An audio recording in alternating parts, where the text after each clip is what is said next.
Hello everyone, welcome to my YouTube channel pharma researcher.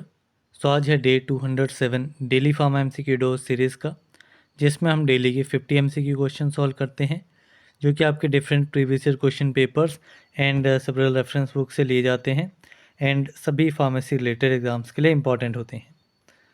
सो इस particular series में आज से जो भी वीडियोज़ हम डिस्कस करेंगे, उनमें जो भी एमसीक्यू क्वेश्चन रहेंगे उसकी पीडीएफ जो है उसका लिंक आपको डिस्क्रिप्शन बॉक्स में मिल जाएगा। तो पीडीएफ को आप डायरेक्टली लिंक से डाउनलोड कर सकते हैं। लिंक जो है वो वीडियो अपलोड होने के 1 वीक तक एक्टिव रहेगा, तो विद इन 1 वीक आप पीडीएफ को डाउनलोड कर लीजिएगा। सो चलिए स्टार्ट करते हैं आज के पहले क्वेश्चन से।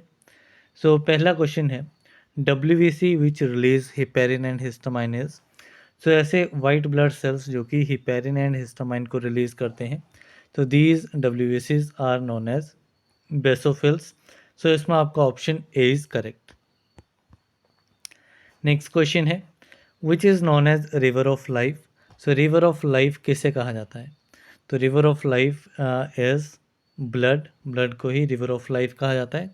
सो option B is correct. Next question है, the total blood volume in an adult is. तो किसी अडल्ट में टोटल ब्लड वॉल्यूम कितनी रहती है? तो adult has 5 to 6 litres of blood. So option B is correct. Next question है, the normal blood cholesterol level is. So normal blood cholesterol level कितना रहता है? तो it is in the range 150 to 240 mg पर 100 ml। So इसमें आपका option C is correct. Next question है, life span of RBC is. So RBC red blood cells का life span कितना है? तो इट इज़ 120 डेज। सो इसमें आपका option D is correct. Next question है, calcitonin is a hormone of which of the following. तो calcitonin जो है वो किस ग्लैंड का, एंडोक्राइन ग्लैंड का हार्मोन है? So calcitonin is a hormone of thyroid gland. So option B is correct. Next question है, नर्वस सिस्टम कंसिस्ट ऑफ। तो नर्वस सिस्टम में कौन कौन से पार्ट्स आते हैं? तो नर्वस सिस्टम में आपका ब्रेन, स्पाइनल कोड, नर्व्स, ये तीनों ही आपके नर्वस सिस्टम में रहते हैं। तो इसमें आपका option D all of the above is correct. Next question है, what is the unit of nervous system. Nervous system की यूनिट क्या है? So the unit of nervous system is neurons. So option C is correct. Next question है, the branch of biology which involves the study of immune systems in all organisms is called. तो biology की कौन सी branch है जिसमें immune system की study की जाती है सभी टाइप्स के ऑर्गेनिज्म के लिए? तो this branch of biology is known as immunology. So option C is correct. Next question है, the following drugs cause haemolysis in a patient with glucose 6 phosphate dehydrogenase deficiency except. So इनमें से कौन सा drug जो है वो haemolysis कोज नहीं करेगा, एक्सेप्ट पूछा गया है, हेमोलाइसिस कोज नहीं करेगा उन पेशेंट्स में जिनमें ग्लूकोज 6 फॉस्फेट डिहाइड्रोजनेज डेफिशिएंसी, ये एंजाइम डेफिशिएंट है। सो इसमें आपका एंटी मलेरियल डेप्सोन रहता है, एंटी लेप्रोटिक डेप्सोन ड्रग रहता है, मिथाइलिन ब्लू डाई रहती है, एंड पेनिसिलिन जो है वो आपका हेमोलाइसिस कोज नहीं करता है in glucose 6 phosphate dehydrogenase deficiency. बाकी तीनों ड्रग्स हैं। सो इसमें काफ़ी ड्रग्स आते हैं जो कि हेमोलाइसिस कोज करते हैं। डिफरेंट क्वेश्चन पेपर्स में आपके डिफरेंट पूछे जाते हैं, स्पेसिफिकली पूछ लिया जाता है, जैसे एंटी मलेरियल के ऊपर पूछ लिया जाता है, एंटी लेप्रोटी के ऊपर, लेप्रोसी के ऊपर पूछ लिया जाता है। तो ये सारे ड्रग्स जो हैं वो आपको देखने हैं। द नेक्स्ट क्वेश्चन है, a potent tranquilliser also exhibit strong hypertensive effects. तो एक ट्रंक्विलाइजर ड्रग है जिसमें हाइपरटेंसिव इफेक्ट भी काफ़ी स्ट्रॉन्ग रहता है। So this tranquilliser drug is chlordiazepoxide. So option A is correct. Next question है, busulfan is a. So busulfan क्या है? तो busulfan is a antineoplastic drug. So इसमें आपका option C is correct. Next question है, which of the following avoid first pass effect of the drugs. इनमें से कौन सा रूट जो है वो फर्स्ट पास इफेक्ट ड्रग का अवॉइड करेगा?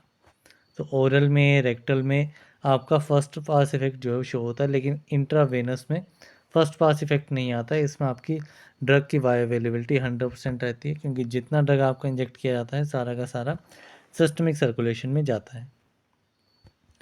देन नेक्स्ट क्वेश्चन है, how many types of antibodies are there? कितनी टाइप्स की एंटीबॉडीज होती हैं? तो there are total 5 types of antibodies. So option A is correct. कौन कौन सी? इसमें आपकी IgG आ जाती है, IgA आ जाती है, IgM, IgE एंड IgD। ठीक है, गेमेट से इसको आप याद रख सकते हैं। सो इसमें आपकी 5 एंटीबॉडीज होती हैं हमारी बॉडी में। The next question है, insufficient blood supply in human body is referred as। so human body में blood की अगर insufficient supply होगी, so there is a condition that is known as ischemia। so इसमें आपका option A is correct। Next question है, mineral impurities in blood are removed by। so blood में mineral impurities को कैसे remove किया जाता है? so mineral impurities are removed by the kidney। so option B is correct। Next question है, what is the appropriate time required for a heart beat? Heart को beat होने के लिए कितना टाइम जो है वो रिक्वायर्ड रहता है? So it is 0.8 second. So इसमें आपका ऑप्शन बी इज़ करेक्ट। अगर कार्डियक साइकिल पूछी जाएगी तो that is 0.8 second. Next question है, where does the impulse of heart beat originate? Heart beat की जो इम्पल्स है वो कहाँ पे ओरिजिनेट होती है? तो it is originated at the SA node, that is sinoatrial node, and इसको पेस मेकर भी कहा जाता है, pacemaker of heart. Then next question है, what is instrument for measuring blood pressure called? ठीक है, ब्लड प्रेशर को measure करने के लिए जो इंस्ट्रूमेंट यूज़ किया जाता है उस इंस्ट्रूमेंट को क्या कहा जाता है? तो this instrument is known as sphygmomanometer. So इसमें आपका option D is correct. Next question है, what is first aid? So first aid क्या होती है? तो फर्स्ट मीन्स पहली एंड एड मीन्स हेल्प। ठीक है, सो जो पहली हेल्प की जाती है, पहली सहायता की जाती है किसी भी पेशेंट को, सो वो आपकी कहलाती है first aid. So it is the first help given to the victim of an accident is known as first aid. So option B is correct. Next question है, mycology is a study of.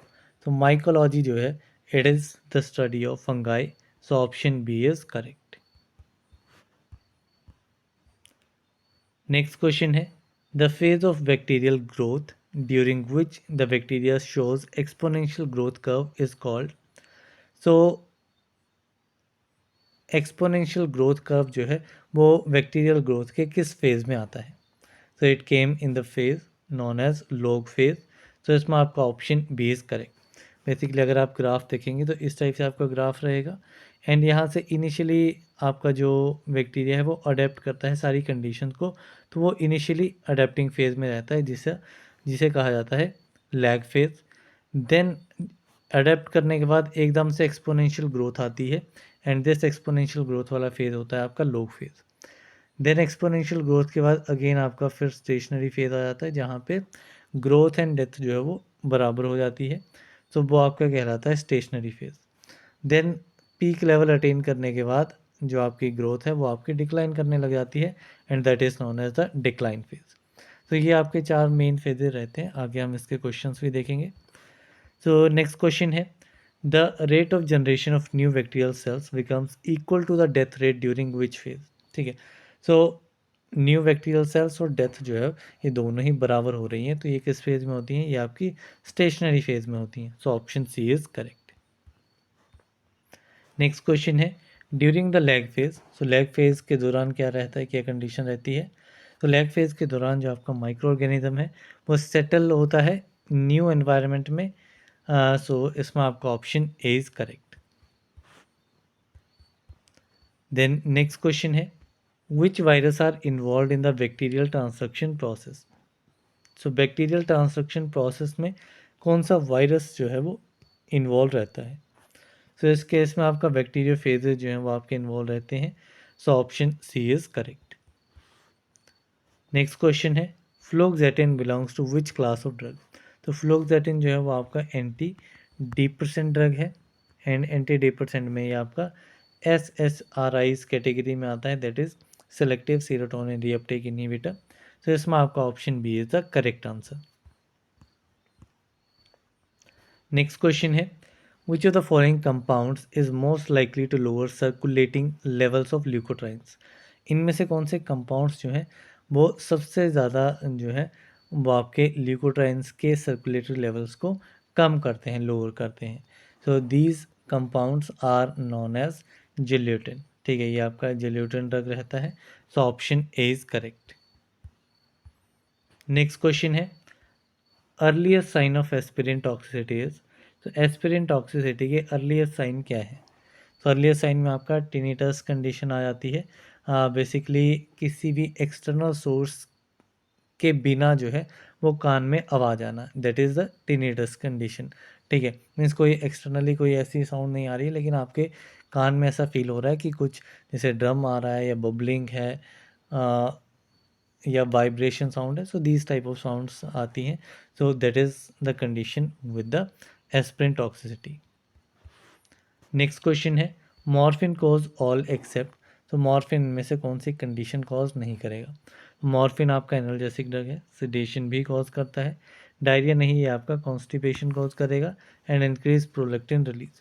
तो इसमें आपका option C जो है वो correct answer रहेगा, that is morphine can not cause diarrhoea. Next question है, drug for migraine which is anti epileptic is. So anti epileptic drug identify करना है जो कि माइग्रेन के लिए भी आपका एज अ ड्रग यूज़ किया जाता है। तो this drug is topiramate. So option C is correct. Next question है, which of the following is a hormone produce from serotonin. इनमें से कौन सा हार्मोन जो है वो सीरोटोनिन से प्रोड्यूस होता है?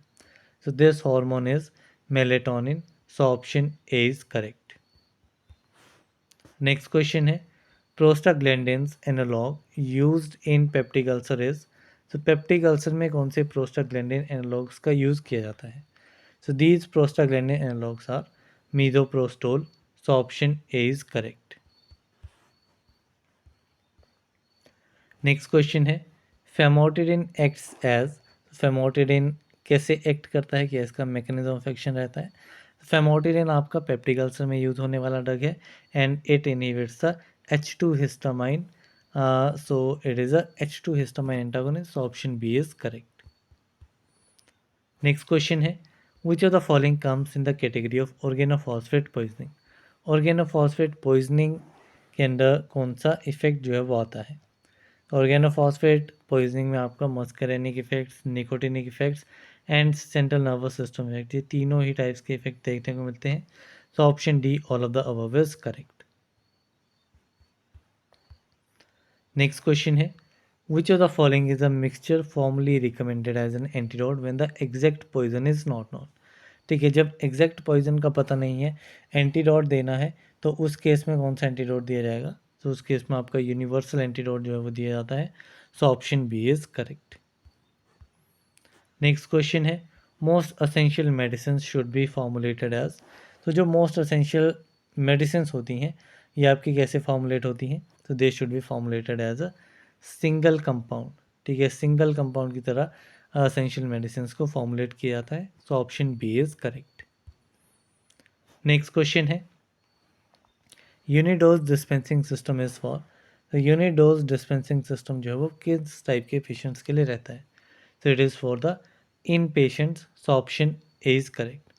सो प्रॉपर सर्विलेंस में जो इन पेशेंट्स होते हैं उनको ट्रीटमेंट या ड्रग्स जो हैं वो टाइम टू टाइम दी जाती हैं, रेगुलर चेकअप्स उनके होते हैं। सो इस केस में आपका यूनिडोज दी जाती है। आउट पेशेंट में आपको मल्टीपल डोजेज जो हैं वो आपकी मान लो डॉक्टर ने 10 डेज़ की मेडिसिन आपको लिखी है, तो ओपीडी में जाएंगे, ओपीडी में आउट पेशेंट डिपार्टमेंट में, वहाँ पे आपको डायरेक्ट 10 दिन की मेडिसिन जो भी अवेलेबल होगी वो आपको प्रोवाइड कर दी जाएगी, एंड वो आपको घर जाके टाइम टू टाइम अपने खुद से जो है वो लेनी होती है। देन नेक्स्ट क्वेश्चन है, ओमेप्राजोल एक्ट एज। तो ओमेप्राजोल कैसे एक्ट करता है? तो it act as a proton pump inhibitor. Then next question है, muco protective agent use in peptic ulcer is. तो पेप्टिक अल्सर में यूज होने वाला म्यूको प्रोटेक्टिव एजेंट कौन सा है? तो this agent is sucralfate. So option A is correct. Next question है specific antidotes for benzodiazepine overdoses. तो बेंजोडाइजिपिन ओवरडोज के लिए कौन सा स्पेसिफिक एंटीडोट होता है? तो this specific antidote is flumazenil. So option D is correct. Next question है example of intravenous general anaesthetic comes under barbiturates is. तो कौन सा बारबिचुरेट ड्रग है जो कि आपका इंट्रावेनस जनरल एनेस्थेटिक कैटेगरी में आता है? So this drug is thiopental sodium. So option D is correct. Next question है which one of the following is not an example of selective serotonin reuptake inhibitor. Selective serotonin reuptake inhibitor ये हमने देख लिया था। These are the categories of anti depressant drugs and इसमें आपका फ्लूक्सेटिन drug आएगा, पैरोक्सेटिन, सर्टरालिन, ये तीनों ही आपके सेलेक्टिव सीरोटोनिन रीअपटेक इनहिबिटर्स में आते हैं। सेलेजिलिन जो है वो आपका इस कैटेगरी में नहीं आता, it is a MAO B inhibitor. Then next question है the term broad spectrum antibiotics means. Broad spectrum antibiotics का क्या मीनिंग है? तो broad spectrum antibiotic means these are the antibiotics which can kill or inhibit a wide range of gram negative and gram positive bacteria. So इसमें आपका option C is correct. Next question है the main constant of Dettol are. तो Dettol के main constant कौन कौन से हैं? तो डेटोल में आपका क्लोरोजाइलिनॉल एक यूज़ होता है एंड टर्पिनियोल। सो ये दो आपके मेन कंस्टेंट्स होते हैं डेटोल के। सो इसमें आपका ऑप्शन डी इज करेक्ट।